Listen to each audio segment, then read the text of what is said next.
ইসরায়েলকে শিক্ষা দিতে লেজার অস্ত্র নিয়ে এসেছে ইরান।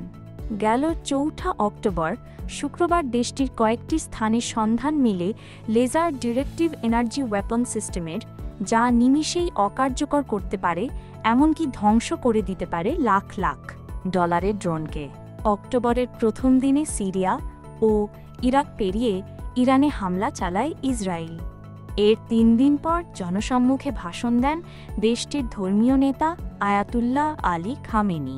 প্রতিশ্রুতি দেন হামাস কিংবা হিজবুল্লাহর বিরুদ্ধে ইসরায়েলকে জয় লাভ করতে দেবে না ইরান।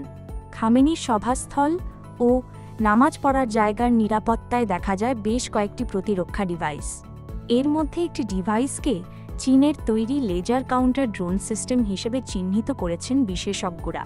সভাস্থলে স্থাপন করা লেজার অস্ত্রের ছবি এখন সামাজিক যোগাযোগ মাধ্যমে ভাইরাল। বিশেষজ্ঞদের দাবি, বিশেষ এই কাউন্টার ড্রোন সিস্টেমটি চীনের তৈরি সেননাংশ শিল্ড, যা পরিচিত সাইলেন্ট হান্টার লেজার অস্ত্র নামে।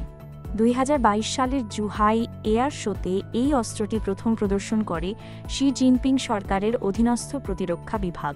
সাইলেন্ট হান্টার নামের এই লেজার সিস্টেম ভূমির কাছাকাছি উঠে আসা টার্গেট ধ্বংসে বিশেষভাবে পারদর্শী।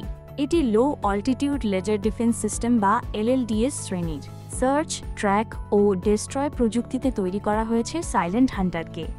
বিদ্যুতের মাধ্যমে লেজার তৈরি করে এই সিস্টেম, যার পাওয়ার আউটপুট রেঞ্জ ৩০ থেকে ১০০ কিলোওয়াট পর্যন্ত।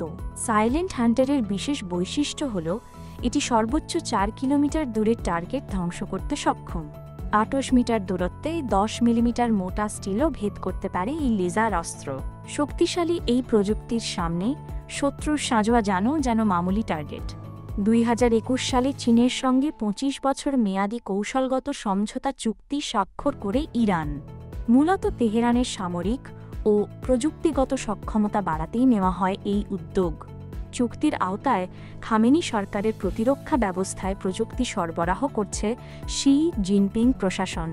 ধারণা করা হচ্ছে বেইজিং থেকে silent hunter laser defence system পাঠানো হয়েছে তেহরানে।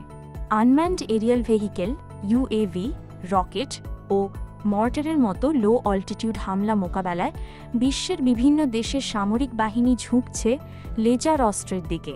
যুক্তরাষ্ট্র উন্নয়ন করছে high energy laser weapon system. ইসরায়েলে রয়েছে আয়রন বিম, একই ধরনের অস্ত্র তৈরির চেষ্টা করছে জার্মানিও। তাই আকাশ প্রতিরক্ষা ব্যবস্থায় সাইলেন্ট হান্টার যুক্ত হওয়ায় বৈশ্বিক পরাশক্তিদের চেয়েও এক ধাপ এগিয়ে থাকতে পারে ইরান। তালাশবিডি.com, ঢাকা।